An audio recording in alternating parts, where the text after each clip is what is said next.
En manchette, aujourd'hui, depuis le 1er juillet, 86 % des personnes hospitalisées sur le territoire étaient non adéquatement protégées face à la COVID. Bonjour à tous et bienvenue à votre bulletin d'information sur les ondes de CTRB, votre télévision locale et régionale, aujourd'hui le 2 septembre. Donc, on reviendra tantôt en lien avec cette manchette et le dossier COVID dans la Naudière.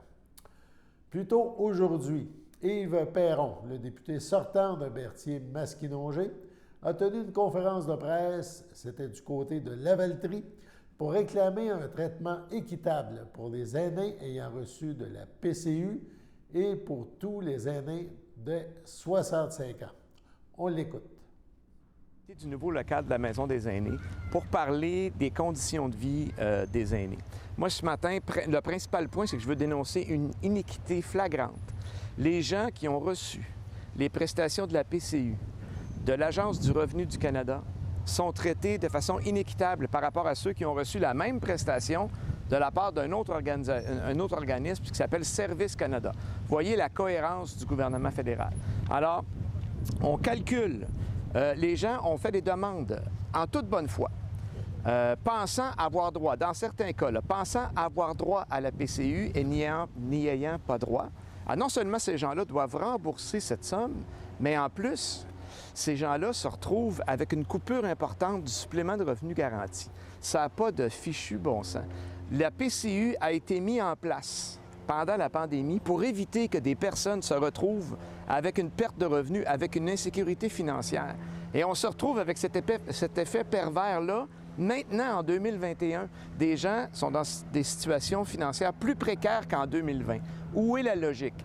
La logique, elle est dans la mauvaise gestion du gouvernement libéral, la mauvaise prévision, la machine bureaucratique qui est extrêmement lourde, extrêmement complexe. Il faut penser que la plupart des personnes âgées n'ont pas accès à du soutien pour remplir les formulaires, font leur gros possible. Il y a beaucoup de personnes qui ont appelé à notre bureau qui se retrouvent dans des situations épouvantables. Il y a des gens qui n'avaient pas droit, qui l'avaient demandé de bonne foi. Bien, OK, peut-être faut-il qu'ils remboursent, mais soyons intelligents et soyons surtout indulgents.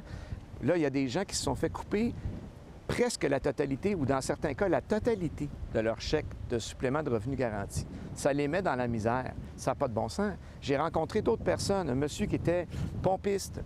Il est pompiste parce que ses revenus de pension, son supplément de revenu garanti, c'est pas suffisant pour avoir une vie décente. Les pompistes, il a perdu son emploi dans la COVID. Il a demandé à PCU. Bien, ça a augmenté son revenu. Cette année, plus de supplément de revenu garanti. Elle est où la logique? Elle est où la logique? Il faut venir en aide à ces gens-là. Les gens qui ont reçu la PCU par Service Canada ont accès à un formulaire dont j'oublie tout le temps le numéro. Là, je pense que c'est 3041. Ils ont accès à un formulaire qui permet de revoir le calcul, pas nécessairement en se basant sur les revenus de l'année passée, mais de revoir le calcul en faisant une estimation des revenus de cette année. C'est ça qu'il faut faire, mais il faut le faire pour tout le monde. Il faut le faire pour tout le monde. Comment ça se fait que les gens qui ont reçu ça de l'ARC, eux, ils n'ont pas droit? Alors, on se fait dire par les fonctionnaires que la bonne petite case sur le bon petit formulaire n'est pas cochée. Moi, j'en peux plus de ces affaires-là. Et c'est un cri du cœur que je lance ce matin, là. Et on est en campagne électorale. On ne devrait pas être en campagne électorale. Je devrais être en train de faire des pressions auprès des ministères pour qu'ils se déniaisent et qu'ils changent ça. On est en campagne électorale. Fait que j'utilise la plateforme que j'ai ici pour lancer le message. Ça n'a pas de bon sens. Outre ça, évidemment, vous savez qu'au Bloc, on milite depuis avant la COVID pour une amélioration des pensions de vieillesse à partir de 65 ans. On demandait là, un montant très raisonnable de 110 $ par mois pour tout le monde, 65 ans et plus. Le gouvernement libéral veut augmenter la pension des gens de 75 ans et plus seulement en 2022, seulement de 10 %. C'est pas suffisant au niveau du montant et c'est pas suffisant au niveau de la catégorie de personnes. Pourquoi venir créer deux catégories d'aînés? Depuis quand les aînés, c'est à partir de 75 ans? Elle sort d'où, cette nouvelle catégorie-là? Elle sort du fait qu'on veut gratter des fonds de tiroir ou bien qu'on veut se formuler des belles promesses électorales pendant la campagne qu'on planifiait pour devenir majoritaire. Des petites nouvelles pour le gouvernement libéral. Je pense que les gens sont en colère, puis ça ne passera pas. Puis on va envoyer une délégation forte du Bloc à Ottawa pour obtenir gain de cause, pour obtenir une justice puis un traitement équitable des gens qui ont fondé la société confortable dans laquelle on vit. J'ai de la misère à ne pas me choquer quand je parle de ça. À chaque fois que je parle de ça, je me choque. Mais je pense que c'est normal, puis je pense que c'est correct. C'est révoltant Puis si vous étiez au Parlement pendant la session parlementaire, entendre les discours creux de politiciens qui peuvent parler pendant 10 minutes sans trop dire quelque chose, alors qu'on est supposé de parler de la nécessité d'augmenter les revenus de nos personnes âgées parce que l'épicerie monte, parce que les loyers montent, parce que les coûts de transport montent et que leurs revenus, eux, y est indexé de façon grotesque. J'entends des histoires de 1,75 $ par mois. Voyons donc. Alors voilà ma petite montée de lait de ce matin pour les conditions de vie des aînés. Vous faites ça que le Bloc, on va poursuivre la lutte pour ça. Je suis accompagné. Plus tôt aujourd'hui, en conférence de presse, le président directeur général adjoint Philippe Étier et la directrice de la santé publique du CI3S de Lanaudière, le Dr Linda Thibault, ont fait le point sur la situation de la COVID-19 dans la région de Lanaudière. On écoute la Dr Linda Thibault. Actuellement, avec 390 cas actifs, le virus est bel et bien présent dans la région. Nous recevons en santé publique en moyenne à peu près 46 nouvelles déclarations à chaque jour. Ce sont des gens qui se sont fait tester et qui sont positifs. Donc, ça peut ne pas paraître beaucoup, comme 390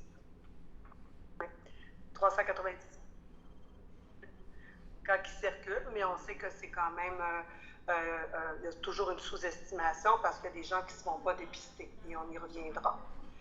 La quatrième vague, elle a débuté à la mi-juillet, un peu plus tôt que l'an dernier, où ça avait débuté où la situation épidémiologique similaire à ce qu'on vit actuellement, c'était plutôt à la fin du mois de septembre. À la direction de santé publique, la façon dont on travaille actuellement, c'est qu'on essaie de contrôler la transmission. Nos efforts se concentrent à retracer toutes les personnes qui ont été en contact avec des gens qui nous sont déclarés positifs. On s'assure que ces contacts-là puissent se faire dépister, puis ensuite, on les place en isolement si elles ne sont pas vaccinées. Moi, je demande à la population de collaborer avec nous. C'est un premier message. En fait, de se faire tester si on leur demande, mais aussi, bien évidemment, s'ils ont des nouveaux symptômes qui s'apparentent à la grippe. Ça, c'est très important, puis c'est un message que je veux passer à la population. Dans les mêmes circonstances l'an dernier, ça veut dire au moment où on avait le même taux d'incidence, comme je vous ai dit, plus au mois de septembre, les personnes allaient un peu plus se faire dépister que cette année. Cette année, avec le même taux d'incidence, si on compare, on a peut-être un taux moyen de 1000 dépistages par jour versus 1400 à la même date. Quelles sont les personnes qui acquièrent la maladie? Actuellement, Lanaudière n'est pas différent du reste du Québec. Ce sont en grande majorité des personnes non vaccinées et qui sont entrées en contact avec quelqu'un qui avait le virus parce qu'elles n'ont pas utilisé des moyens pour se protéger, soit la distance physique ou le port du masque. En ce qui concerne l'hospitalisation, on est encore sous contrôle, mais il y a quand même, hier, en tout cas à 15 heures, j'avais 8 personnes vaccinées, 8 personnes hospitalisées. Avec quelques-unes aux soins intensifs. Et encore là, on se comporte comme le reste du Québec. On retrouve chez les personnes qui sont hospitalisées des personnes en très grande majorité non vaccinées, et celles qui sont vaccinées, c'est des personnes qui sont immunosupprimées ou avec un état de santé plus précaire. J'aimerais apporter une clarification à propos de j'entends souvent dans les médias qu'il faudrait se faire vacciner pour protéger le réseau de la santé. Puis qu'est-ce qu'on veut dire par là? Puis je trouve que c'est important de vous le rappeler, c'est que quand on parle de protéger le réseau, c'est pas de protéger le travail des professionnels de la santé. Elles en ont beaucoup de travail, puis si ce n'est pas des cas de COVID, elles vont avoir du travail quand même. Mais c'est pour permettre à d'autres personnes, par exemple des personnes en attente de chirurgie, des personnes qui nécessitent une hospitalisation pour d'autres choses que la COVID, d'être admis à l'hôpital. C'est de ça qu'on parle quand on parle de protéger le réseau de la santé. Okay? Et je pense que c'est très important. Je veux juste vous rappeler que l'ICIS, l'Institut canadien en information de la santé, rapportait dernièrement que c'est 14,9 jours la durée moyenne d'hospitalisation de quelqu'un qui a. Donc, c'est 15 jours quelqu'un qui a la COVID. Comprenez 15 jours d'occupation de lit en moyenne. Souvent plus, la personne est aux soins intensifs et ou même plus si elle est ventilée. Donc, ce sont des lits qui sont occupés par des personnes qui ont la COVID et, comme je vous le dis, la plupart du temps, non vaccinées. Bon, moi, je vous rappelle qu'il y a 2 armes pour lutter contre la COVID. La vaccination, les mesures sanitaires. Ce sont ces deux, sur une base individuelle, c'est ces 2 mesures-là ensemble qui amènent la personne à être protégée à près de 100 %. Okay? Au niveau des mesures collectives, parce que on fait de la médecine collective, là, ce qu'on regarde dans les mesures, c'est qu'il y a des directives sanitaires. Vous vous rappelez, il y a le télétravail qui est une mesure sanitaire, on est allé jusqu'à du confinement. Puis c'est une balance entre les mesures sanitaires et la couverture vaccinale. Vous vous rappelez qu'on a débuté la pandémie avec des mesures individuelles, les gens portaient le masque, ensuite on a mis des mesures sanitaires. Là, on est allé jusqu'à du confinement pour cesser la première vague. Moi, encore là, j'invite la population à poursuivre des bonnes habitudes au niveau individuel lorsqu'ils veulent se protéger. J'ajouterais à ceux qui disent souvent que la santé publique ou le gouvernement change souvent d'idée depuis le début de la pandémie. Sachez qu'à chaque jour, à chaque semaine, les autorités regardent ce qui se passe ici, ailleurs. On regarde les connaissances, l'efficacité vaccinale, on regarde les modalités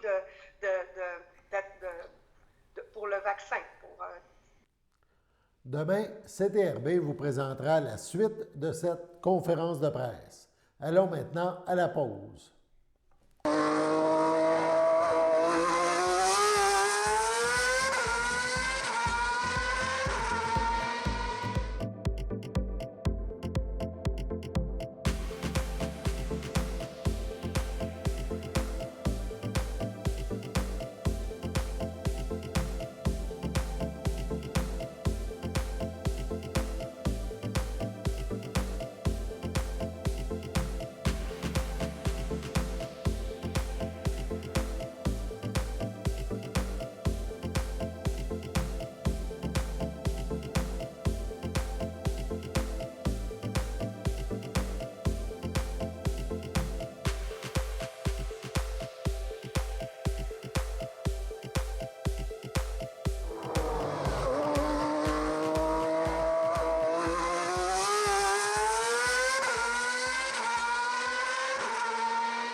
Valérie, c'est une belle petite fille qui a 5 ans, qui a une amputation congénitale au bras gauche. C'est une petite fille qui adore les sports, qui a besoin de bouger. Oui! L'idée du golf vient aussi de Mallory parce que c'est elle qui m'a proposé qu'elle voulait jouer. La prothèse de golf que Mallory a été défrayée par l'Association des amputés de guerre. Grâce à ma nouvelle prothèse, maintenant je peux jouer au golf.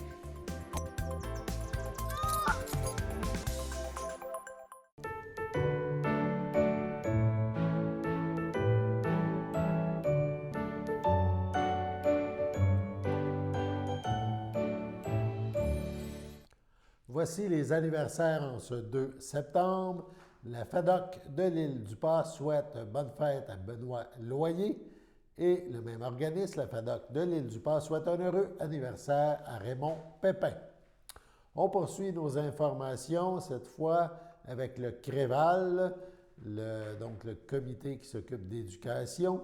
On a eu une entrevue hier que nous avons présentée. On a la suite aujourd'hui. Anne-Marie Picard, qui est directrice générale du comité régional pour la valorisation de l'éducation, le CREVAL, nous parle des différents projets de l'organisme. On écoute l'intervenante en question. Parfait. Sinon, est-ce qu'il y a d'autres projets à venir ou cette année? On est plein de projets. Oui, c'est ça. Il y a ton aventure qui se poursuit, là. Il est encore temps de commencer une histoire, je crois. Là, on va faire le tirage, dans le fond, à la fin du mois de septembre. Là. Donc, tous les jeunes, à chaque histoire qui est lue complètement, on se mérite une chance de gagner un prix de participation, dont plusieurs bourses offertes par les Cases des Jardins de notre région, qui sont vraiment un partenaire essentiel pour le CREVAL et pour tous ceux pour qui la réussite éducative, c'est important. On a ouvert un service de transfert de connaissances l'an dernier. Donc, il va y avoir encore plus d'occasions de transfert de connaissances là, au niveau des concertations locales. Dans nos infolettes aussi, cette année, on veut documenter le déterminant de la valorisation de l'éducation et de l'encadrement parental. Donc, en s'abonnant à notre infolette, on va avoir accès à tout ça. On a une recherche aussi participative qui a démarré cet été. On va faire une première consultation avec les partenaires au mois d'octobre. C'est une recherche qui vise à entendre la voix des parents et à voir comment on peut mieux joindre les parents et mieux les soutenir dans l'encadrement de leurs enfants, là, les jeunes qui fréquentent le primaire et le secondaire notamment. Là. Donc, ça aussi, c'est très excitant. On a aussi été mandaté par la table des préfets et par les membres du chantier réussite éducative de la table des préfets pour animer ce chantier-là. Et on est responsable de 2 des 3 objectifs du chantier. Un de cet objectif-là, c'est une recherche qu'on mène avec les Carrefour Jeunesse Emploi du Nord de la région sur leur modèle d'intervention en réussite éducative. Donc, c'est une recherche collaborative. Si jamais vous voulez en entendre parler de meilleure façon, je dirais, là, il y a Alexandra Chid qui est responsable de cette recherche-là qui pourrait vous en parler. On a Osez Jeunes aussi qui se poursuit. Donc, pour les employeurs aussi, là, la rentrée scolaire, là, c'est tout un imbroglio du fait qu'il y a une difficulté de recrutement, pénurie de main-d'œuvre dans certains domaines. Et là, les plus vieux ont repris le chemin de l'école. Donc, sur Osez Jeunes, il y a des outils pour les aider à aider les jeunes à bien concilier le travail et les études. Puis, on ne le répétera jamais assez souvent, mais de ne pas favoriser la réussite éducative des employés qui sont dans nos organisations. C'est comme si on allait rabaisser notre bassin de main-d'œuvre qualifié des prochaines années. Moi, je pense qu'un employeur a tout avantage à s'intéresser au domaine d'études des gens qui travaillent pour lui. Je donnais l'exemple ce matin à la radio. Si vous avez besoin de comptables, de gens au niveau de l'administration dans votre organisation, de savoir qu'Henri ou Christiane étudie en administration, c'est peut-être le bon moment de l'intéresser au fait qu'il y a des postes offerts chez vous. Elle va peut-être vous choisir comme milieu de stage, puis elle va peut-être vous choisir comme employeur si son expérience comme étudiante est satisfaisante. Donc, s'intéresser aux études de nos employés étudiants, de leur permettre de bien concilier le travail et leur réussite éducative, c'est une autre façon de donner du carburant pour la réussite éducative des jeunes. On parle maintenant d'urbanisation à Lavaltrie. La ville de Lavaltrie est très heureuse de la signature annoncée d'une entente de collaboration avec le ministère des Transports du Québec concernant le projet d'urbanisation d'une partie de la route 131, soit une partie située entre la rivière Saint-Jean et la rue Jolibourg. Ce projet vise notamment à ajouter des trottoirs ainsi qu'une piste multifonctionnelle dans ce secteur plus urbanisé et commercial de la municipalité. Et ce, afin d'assurer la sécurité des citoyens et citoyennes qui doivent y circuler à pied et à vélo. Des feux de signalisation ainsi que des voies de virage à gauche seront également prévus dans les 2 sens de la circulation afin de faciliter les déplacements et l'accès aux différents commerces et institutions établis sur ce tronçon de la route 131. De l'éclairage urbain favorisera également le sentiment de sécurité dans ce secteur qui sera rehaussé par l'intégration de bandes végétalisées, donnant ainsi un aspect plus accueillant à cette entrée de la ville de Lavaltrie. Le coût des travaux est estimé à 10 millions de dollars. Le ministère des Transports du Québec assumera un montant de 4,4 millions et la ville 5,6 millions de dollars. Le montant final sera seulement connu au terme du processus d'appel d'offres. Christian Goulet, maire de Lavaltrie, commente ce projet. C'est avec joie, a-t-il dit, et aussi beaucoup de satisfaction que nous voyons cette étape se concrétiser. Ce projet a exigé des années de travail et de préparation. Nous sommes tous heureux de pouvoir maintenant nous tourner vers la réalisation des travaux qui s'amorceront en 2022, a-t-il expliqué.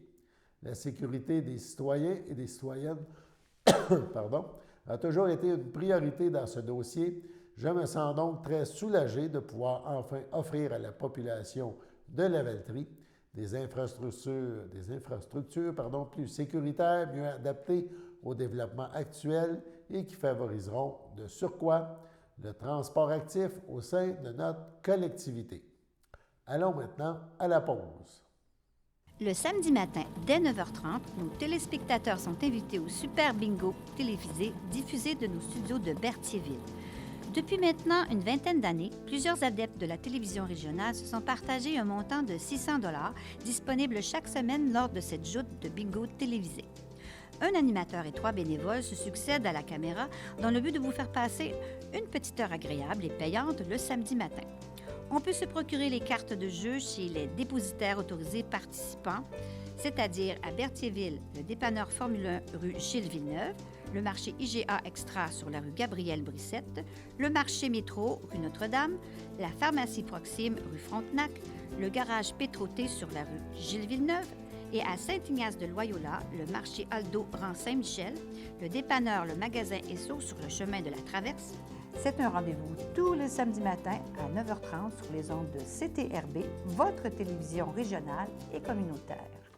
Je m'appelle Mathieu et j'ai une amputation au pied droit.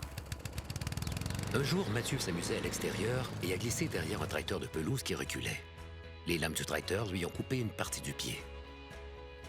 Mathieu est maintenant ambassadeur de la prudence pour l'Association des amputés de guerre. Il incite les enfants à repérer les dangers avant de commencer à jouer. J'ai un message très important pour tous les enfants. Jouez prudemment.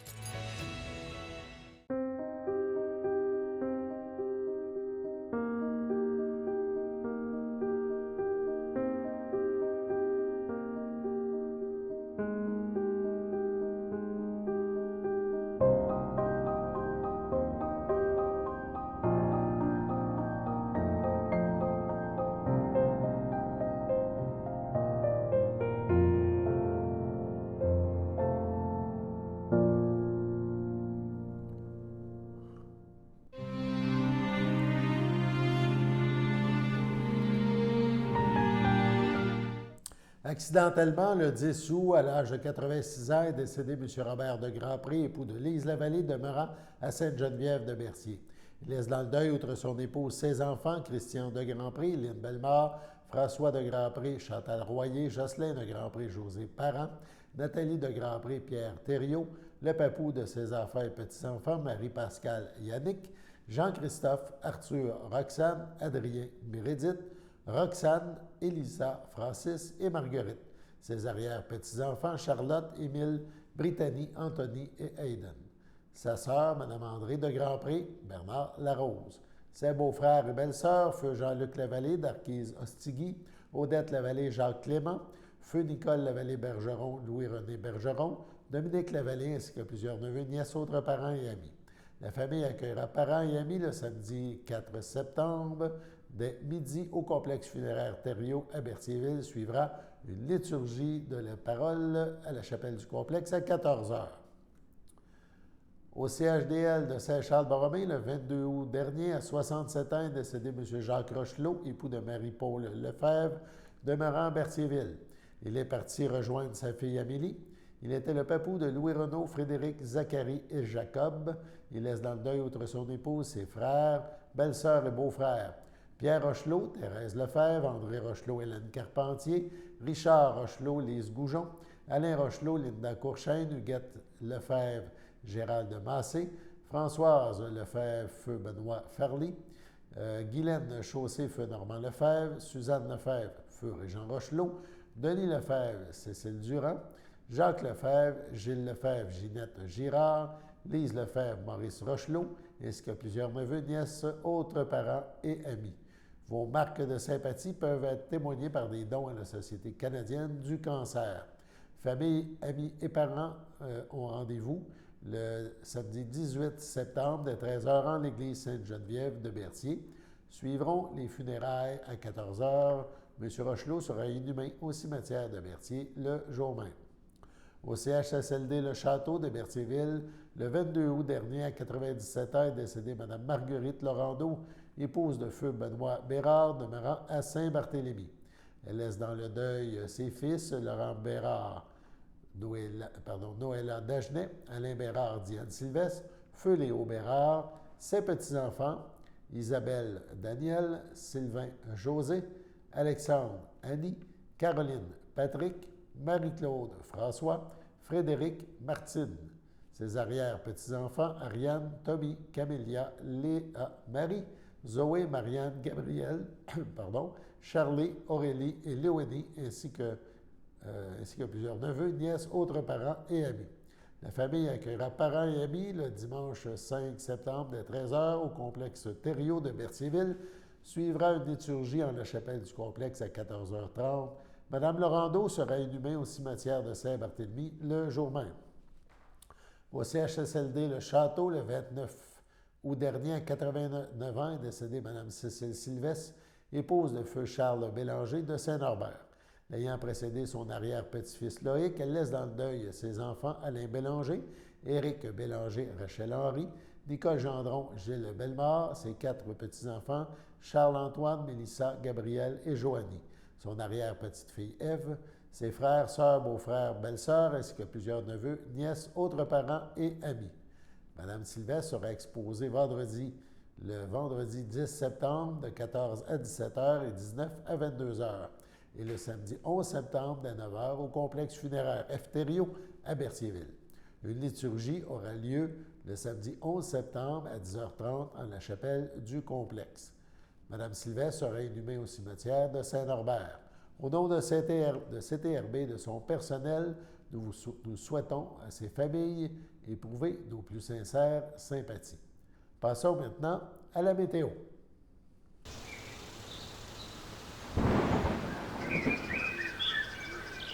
Donc, bonjour à toutes et à tous, ici Chloé Lemont pour la météo. Donc, on commence avec jeudi soir, c'est un ciel variable, température de 17, température ressentie de 16 pour cette nuit. Donc, dans la nuit de jeudi à vendredi, température de 14, c'est nuageux avec éclaircies et température ressentie de 13. Vendredi matin, ciel variable, température de 15, température ressentie de 14. Pour vendredi après-midi, c'est toujours un ciel variable, c'est une température de 23, température ressentie de 25.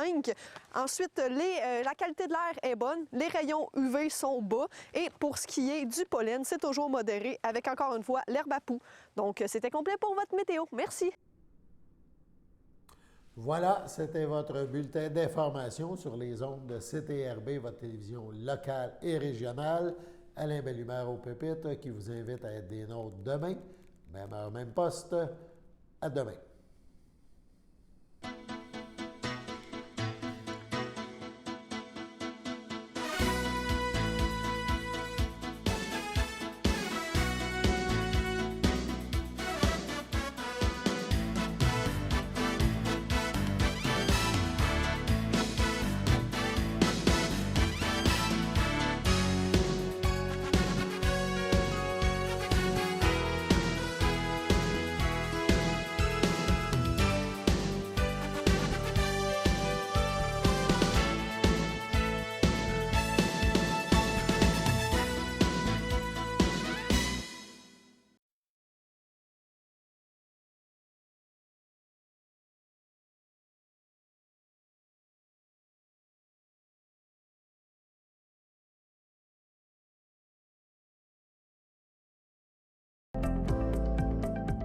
Les télévisions communautaires autonomes du Québec, ce sont les télévisions les plus importantes parce qu'elles sont proches de la communauté. On veut encourager des gens qui parlent de ce qui nous intéresse, mais aussi qui participent au développement local. Mais c'est fini le temps là, où on allait lire une affaire qui a été écrite avant hier au bout du monde. Non! Tu veux savoir ce qui se passe chez vous? Bien, ma télé préférée, c'est la télé autonome communautaire. C'est ici que ça se passe. Sachez que vous pouvez nous faire part de vos commentaires, soit pour une annonce gratuite sur notre babillard ou toute autre suggestion en nous rejoignant par téléphone au 450-836-5103, 450-836-5103, ou bien par courriel tvcberthierville@hotmail.com, sur Facebook en écrivant Facebook CTRB. Et surtout, n'hésitez pas à visiter notre chaîne YouTube afin d'y retrouver une grande partie de notre programmation sur YouTube CTRB. Les émissions sont classées par catégorie, vous permettant de chercher moins longtemps. Vous pouvez aussi cliquer sur le rectangle rouge « S'abonner » pour être à l'affût des dernières émissions enregistrées.